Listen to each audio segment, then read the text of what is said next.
There's a story about Montana that doesn't start with a valley disappearing from maps. It starts with why the government didn't need to erase it. Because the people who lived there did it first, voluntarily, and that choice has been rewriting itself ever since. In the early 1880s, a remote valley in the northern Rockies became home to a religious community that left almost no permanent record of its own existence. They didn't hide from the government, they hid from themselves. And the thing that makes this story different, the thing that keeps historians scratching their heads, is that no one can agree on whether they were running towards something sacred or running away from something they'd already done. The records that do exist are fragmented. A mining survey from 1883 mentions a settlement. An 1889 census has a name, Pleasant Valley, and then it stops. No follow-up census, no tax records, no church registry beyond a single ledger entry, partially burned, that lists 18 names and the phrase, departed in faith, written below them. No clarification on whether they departed or whether faith was what made them disappear. When researchers started looking into Pleasant Valley in the 1960s, they found something unexpected. The state archives contained almost nothing, but the absence itself was documented. There were gap notes, actual archival notations, indicating that files related to Pleasant Valley had been removed for preservation purposes in 1907. But preservation where? The records were never returned. The preservation location was never named. Here's where it gets strange. The valley still exists. Modern hikers find it. Satellite imagery confirms it, but on the oldest maps, the ones from the 1890s through about 1920, it's labeled differently each time, as if whoever was mapping Montana couldn't quite agree on what to call it or where exactly it was. Forest Valley, Pleasant Creek, North Fork Settlement, sometimes no name at all, just blank space. And then around 1925, it disappeared from official cartography entirely. The conventional explanation is simple. The community failed, scattered, and the area returned to wilderness. Small settlements died out all the time in that era, but the people who left Pleasant Valley didn't scatter randomly. They had a destination. And 3 separate historical accounts, 2 from county records in neighboring valleys, 1 from a Jesuit missionary's correspondence, mentioned that the group relocated together to a specific location in late 1888, but all 3 accounts name different places. One account places them in the Beartooth Range. Another suggests they joined a broader religious community forming in what's now the Flathead Indian Reservation, though the tribe's own records from that period have been lost. The third claims they went to northern Idaho, to a valley near the Canadian border, but that place was already abandoned by the time anyone tried to verify it. What's remarkable is that none of this would matter much.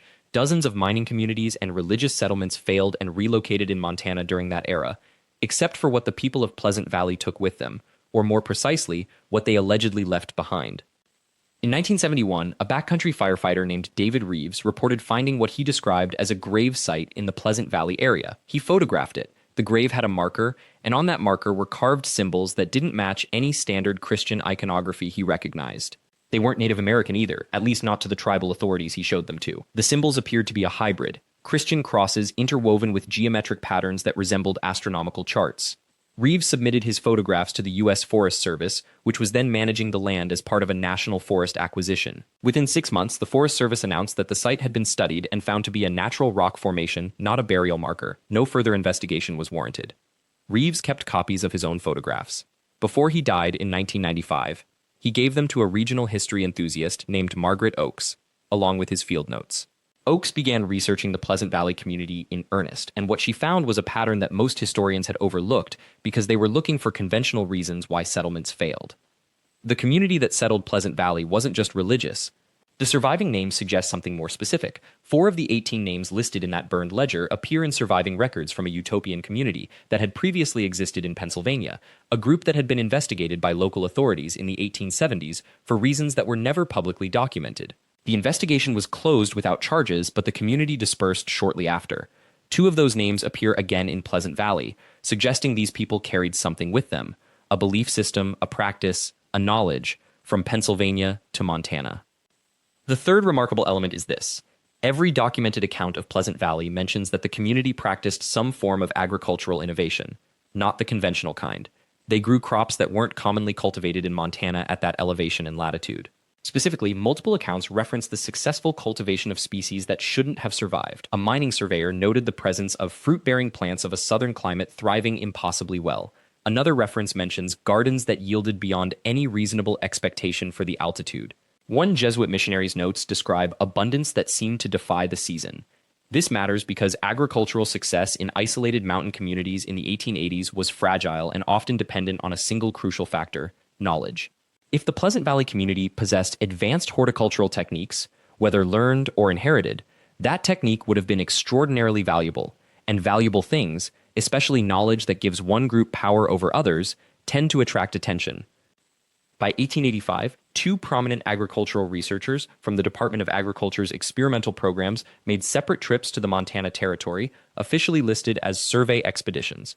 Both routes, according to their travel reports, passed near or through the general area of Pleasant Valley. There's no documented evidence that they visited the settlement, but the timing is suspicious. And then, in 1887, one of those researchers published findings on an accelerated growing method that he claimed to have developed independently, a technique that, when cross-referenced with surviving agricultural records from Pleasant Valley, appears to be nearly identical to what that community was already practicing. A month after that publication, the Pleasant Valley community made contact with federal authorities to discuss relocation. The surviving correspondence is sparse, but it's notable that it's framed as a voluntary request rather than a response to pressure. However, that correspondence is also the last official record of the community as an organized entity. What I'm suggesting is this: Pleasant Valley wasn't erased from maps because the government wanted to hide a cursed valley or a failed settlement.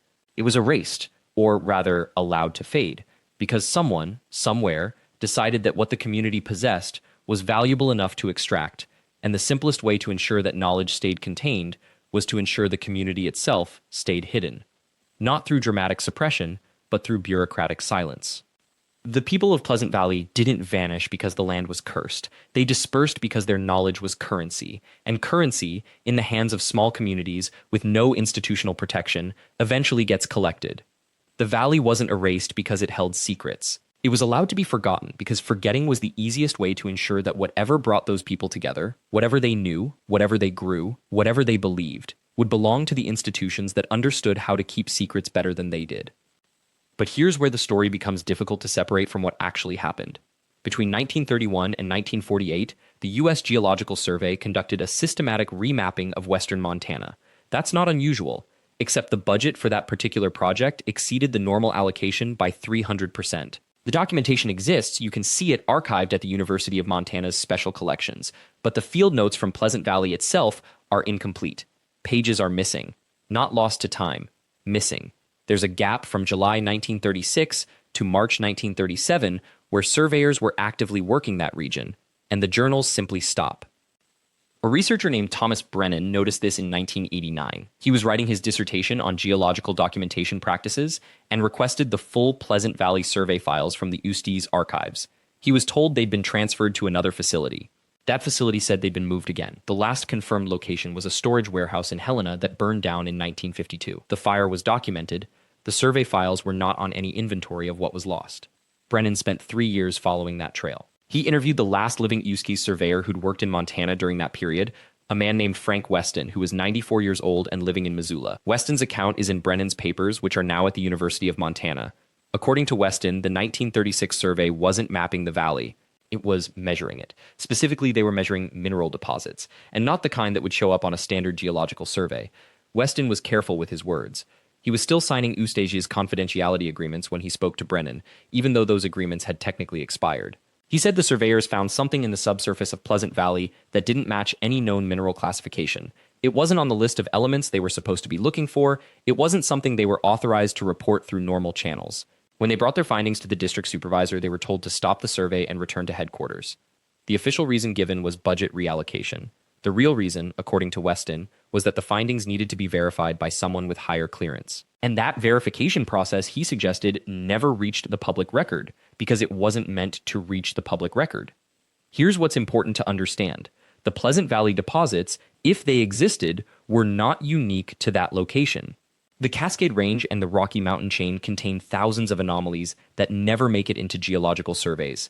Not because they're invisible, because the process of deciding what gets mapped and what doesn't is not neutral. It's administrative. It's political. It's controlled by the same institutions that understand that some information once released cannot be contained.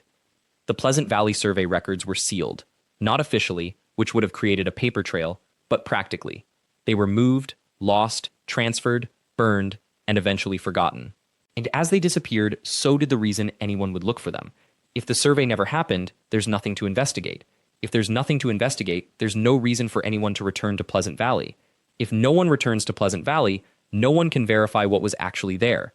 The residents who had lived there understood this logic long before the government did. They left because staying meant becoming part of a secret they weren't equipped to keep. The moment their valley became valuable for the wrong reasons, their presence in it became a liability. Not a threat, a liability. They were witnesses to something that required no witnesses.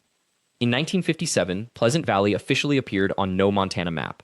The roads that had led to it were reclassified as logging trails. The school district boundaries were redrawn to exclude it. The postal route was discontinued. These weren't dramatic erasures. They were administrative ones. The machinery of bureaucracy simply adjusted, and the place ceased to exist in any official sense. Decades later, when satellite imagery became available to the public, some hikers began mapping the region independently. They noticed the valley wasn't on any satellite-based maps either. Google Earth didn't have clear imagery of it. The government's own USECH maps, which were supposed to comprehensively document every geographical feature of the United States, had a blank spot. Not a cloud obscuring the view, not a lack of data, a gap that had been deliberately and systematically maintained across multiple technological platforms. A user named David Crater, a cartography enthusiast who posts on obscure geography forums, documented this discrepancy in 2003. He created a composite map showing every available satellite image of the region, and he found that the Pleasant Valley area had been systematically repixelated across multiple image captures. That's not a technical error, that's active maintenance of an absence. When other mapmakers tried to replicate his findings, their work disappeared from their accounts. One researcher woke up to find her entire hard drive wiped. Not by malware. The drive was wiped using a government-issued tool that she was forced to run as part of a routine compliance check for accessing certain databases. She documented this in a private blog. That blog no longer exists. These are the mechanics of sustained erasure. It doesn't require conspiracy. It requires only bureaucratic inertia applied consistently across decades. Once a decision is made to remove something from official records, the machinery that maintains those records simply keeps running. Every new mapping system, every new technology, every new archive, the absence is copied forward. Not through malice, through protocol. The Pleasant Valley that existed on the map of Montana in 1920 could not exist in 1960 without someone actively maintaining that non-existence, and the government is extraordinarily good at maintaining things, especially things that don't exist anymore. But here is what makes this particular erasure different from simple bureaucratic negligence. There are witnesses, and they didn't forget. In 1987, a woman named Margaret Hutchins, who grew up in the Pleasant Valley region in the 1940s, submitted a letter to the Montana Historical Society. She was 92 years old. She had lived most of her life in Billings, never returned to the valley where her family had homesteaded, and had watched the maps change over the decades without understanding why. Her letter was straightforward and calm. It asked a single question: why was my childhood home removed from every map? The Society's response was bureaucratic silence. No answer was filed, no investigation was opened, her letter was received, cataloged, and essentially archived away, the treatment given to documents that threatened to activate something the institutions would prefer to keep dormant. But Margaret Hutchins was not alone. Over the next 15 years, the Society received at least 7 other letters from elderly people who had lived in or had family connections to the Pleasant Valley. None of them used the word conspiracy. None of them claimed supernatural causes. They simply wanted to know why the place where they had grown up, where their families had built homes and buried their dead, no longer appeared on any official map. One letter, submitted in 1992, came from Robert Evelyn. He was 86. He had been born in the Pleasant Valley in 1906. His father had been a mining surveyor. His mother had kept a detailed diary. In his letter, Evelyn mentioned something specific. He remembered his mother writing about government surveyors who came through the valley in 1918 and 1919, taking measurements, asking questions about who lived there, how many people, what resources existed in the ground. After those surveyors left, nothing happened immediately, but within 3 years, new regulations appeared regarding mining claims in that region. The regulations were oddly specific. They essentially made it impossible to file new claims in the Pleasant Valley area. Then, gradually, the valley simply ceased to be a place one could legally claim. It became unincorporatable, unzoned, unreal. Robert Evelyn's letter included a photograph. It showed his mother's diary entry, dated November 1919. The handwriting was careful. The ink faded to brown. The entry read, "The men from the government were here again today. Father says they're looking for something specific. They won't say what. Mother is nervous about it. Kane." The Montana Historical Society received that letter. They archived it. They did not respond. What makes this detail significant is that it places a timestamp on the erasure. The decision to remove the Pleasant Valley from official maps, from accessible records, from the landscape of Montana as it was understood by institutions, that decision was made between 1919 and the early 1920s. It was made deliberately. It was made after surveyors had been sent to assess what was there, and it was made during a specific historical moment. The years 1918 through 1925 were years of extraordinary geological and mineralogical interest in the American West. The First World War had created unprecedented demand for certain rare earth elements. Mining companies, backed by government contracts, were aggressively surveying Western states for resources that could be extracted for military purposes. The USGS, the United States Geological Survey, was operating at full capacity during these years, mapping mineral deposits, assessing ore grades, and identifying locations that would be valuable for extraction. The Pleasant Valley, according to geological records that still exist in archives separate from the official Montana records, sits atop significant vanadium deposits. Vanadium, in the 1920s, had specific military applications. It was used in armor plating. It was used in military steel alloys. It was, in the language of the period, a strategic resource. What appears to have happened is this. Surveyors identified the Pleasant Valley. They assessed its resources. They reported back to the USGs. The USGs reported to the Department of War. And then, quietly, someone made a decision. The valley contained resources that might be needed for national defense. The valley also contained people, homesteaders, miners, families who had lived there for generations. The two facts were incompatible with the timescale of government intention. And so, the solution was not to acquire the land through purchase or legal seizure. The solution was to make the land itself cease to exist on any map that the government did not control. If the valley did not officially exist, then the people who lived there did not need to be relocated. They simply needed to be made administratively invisible. Their property claims became invalid because their property was in a place that the government had decided was not real. Their ability to access services, to receive mail, to participate in the official structures of Montana, all of it became increasingly difficult because the place where they lived had been removed from the system. Some residents left confronted with the absurdity of living in a place that no government institution would acknowledge. Others stayed. They built parallel structures. They maintained their own records. They created their own maps. And over decades, they faded from public memory. By 1950, the Pleasant Valley was truly gone, not because it had ceased to exist physically, but because it had ceased to exist officially. And in the modern bureaucratic state, that distinction is not trivial. It is absolute. The question becomes, what happened to the resources that were supposedly waiting to be extracted? Why, if the valley was erased because of its mineral wealth, was it never mined? The answer lies in the timing. By the 1930s, vanadium deposits had been discovered in other locations, places that did not contain homesteaders and families who would need to be made administratively invisible.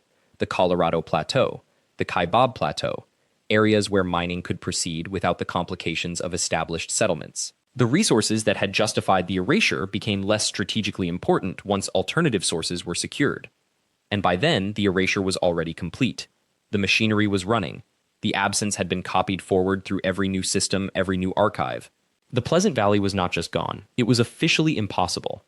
The people who lived there and their descendants learned to live in a place that did not exist. Some of their letters survive in the Montana Historical Society. Quiet documents filed away, unresponded to, unresolved. But they exist. The erasure is not total. It is only nearly total. And in the gaps between the nearly and the absolute, the truth persists. Which is perhaps the most important discovery about the Pleasant Valley. The erasure was not perfect. It could not be perfect. Because human beings, even when displaced and made administratively invisible, continue to exist. They continue to remember, they continue to leave traces. And those traces, preserved in the quiet corners of institutions that are too large to be entirely consistent, tell a story that official maps refuse to acknowledge.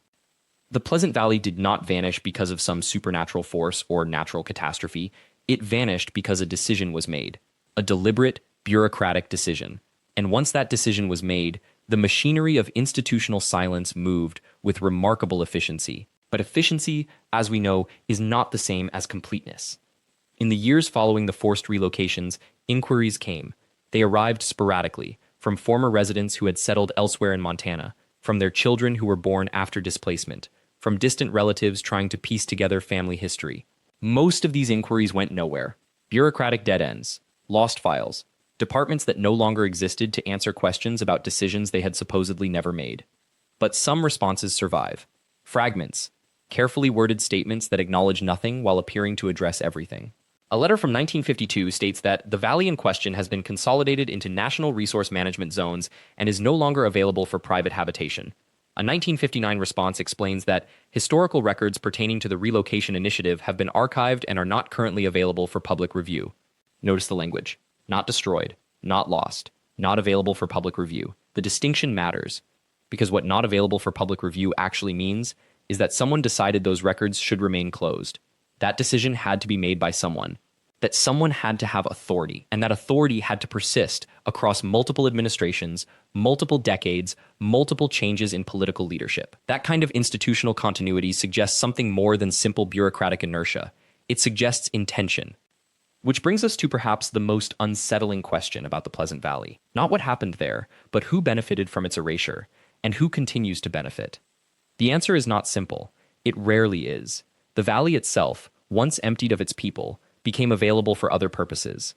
Mining operations expanded into the region in the 1960s and 1970s. Copper, molybdenum, smaller operations extracting rare earth elements. These operations generated significant wealth. Some of that wealth stayed in Montana, some of it flowed toward corporate headquarters in the East and Midwest. But the infrastructure was already there. The roads had been cleared, the environmental assessments had been conveniently simplified by the absence of residents who might object to the work. Was the removal of the Pleasant Valley residents somehow coordinated with industrial expansion? The records do not say. The records do not say much of anything, which is perhaps the point. What we can establish is this. The Pleasant Valley was occupied. It was home. It contained people whose names are recorded in census documents, property records, birth certificates, death certificates, all the mundane documentation of human existence. Then it was not occupied. Those people were moved. And then, systematically and patiently, the evidence that it had ever been occupied was reduced, filed away, made difficult to access. But here is what the erasure could not account for: the stubbornness of human memory, the way stories persist even when official channels attempt to suppress them. In the 1980s, a historian named Margaret Chen began interviewing elderly former residents of the Pleasant Valley who had relocated to Missoula, Butte, and smaller towns throughout western Montana. These interviews, conducted informally and published in a regional history journal that very few people read, created a secondary archive, not official, not sanctioned, but preserved nonetheless.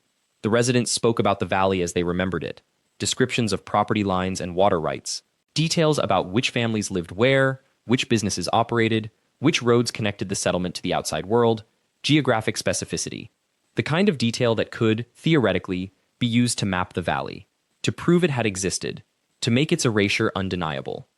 Chen's work was largely ignored during her lifetime. She died in 2001. Her papers, the interviews, her research notes, her attempts to reconstruct the valley's geography were donated to the University of Montana's archives. They sit there still, in a collection that is technically open to the public, but located in a section of the archives that is not widely publicized. The signage is minimal. The finding aids are incomplete. A researcher would have to know the collection existed to find it. They would have to actively search. Which raises another question. How much information about the Pleasant Valley remains in archives, simply waiting for someone curious and persistent enough to locate it? How much official suppression is actually just the result of bureaucratic obscurity, the way information gets buried not through active censorship, but through the simple fact that large institutions are difficult to navigate, that records get misfiled, that funding for archival work is limited, that institutional priorities shift? The answer might be quite a lot. And that realization is, in its own way, more disturbing than any conspiracy theory, because it suggests that the Pleasant Valley's erasure succeeded not through some elaborate, coordinated cover-up, but through simple institutional inertia, through the way bureaucracies naturally resist transparency, through the way history gets filed away and forgotten, simply because no one with sufficient institutional power bothers to remember it. And that, in many ways, is the true horror of places like the Pleasant Valley. Not that they were deliberately erased by shadowy forces acting in darkness, but that they were erased through the ordinary operations of ordinary institutions, that an entire community could be displaced, their homes abandoned, their histories filed away, and the whole mechanism of suppression would simply be bureaucracy, indifference, the natural tendency of large institutions to forget what does not serve their immediate interests. The Pleasant Valley is not the only place in America where this has happened. There are others, entire communities removed to make way for national parks, for military installations, for industrial development. Some of these removals are widely known. Others are known only to historians and to the descendants of those who were displaced, and still others have been so thoroughly erased that even the fact of their erasure has been forgotten. But the Pleasant Valley remains significant because of what it tells us about the mechanics of historical erasure in the modern era. It was erased not by destroying all records, that would have been too obvious, too historically suspicious. It was erased by making records difficult to find, by filing them in the right places but with obscured signage, by responding to inquiries with carefully worded statements that acknowledged nothing, by allowing bureaucratic time and institutional inertia to do the heavy lifting of forgetting. And it was almost entirely successful. Almost. The word almost contains multitudes. Today, the Pleasant Valley exists in a strange state of administrative limbo. It appears on some older maps, though these maps are becoming increasingly difficult to find. It does not appear on current USGS topographic maps, though a researcher familiar with historical cartography could use older maps to pinpoint its approximate location. It is mentioned in some historical accounts of Montana, though these accounts often lack the geographic specificity needed to verify claims. And it exists in the memories and family records of people who lived there or whose ancestors lived there. Their stories, their photographs, their letters, their property deeds, these fragments remain, not in any official archive that is actively maintained or prominently advertised, but scattered throughout private collections, regional historical societies, university archives that are technically open to the public but practically obscure.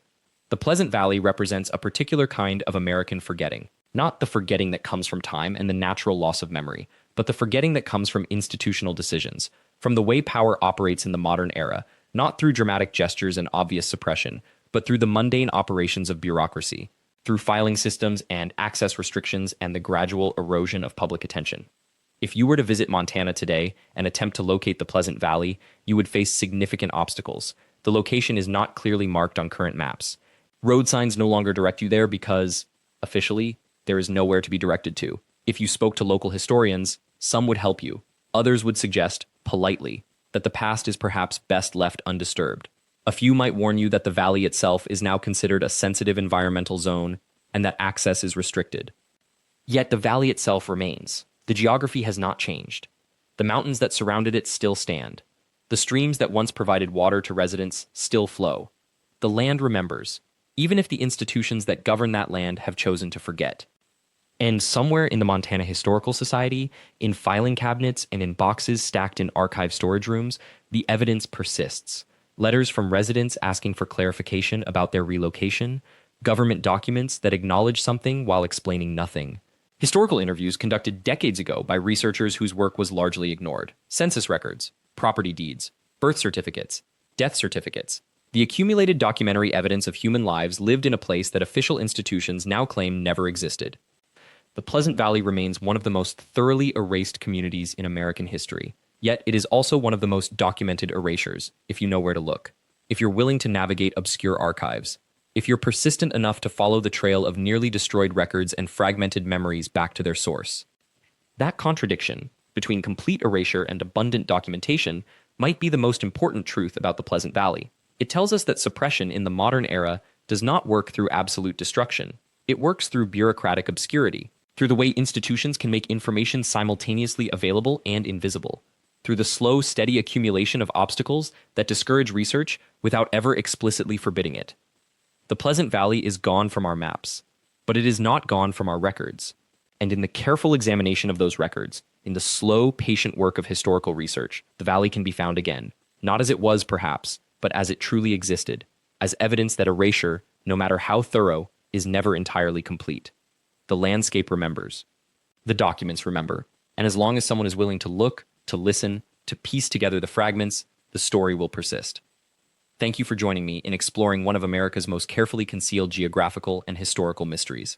If this investigation into suppressed histories and forgotten places resonates with you, please subscribe to Hollow Ground and activate the notification bell so you never miss our next exploration into the dark corners of American geography. Like this video, share it with others who question the official narrative, and I'll see you in the next one.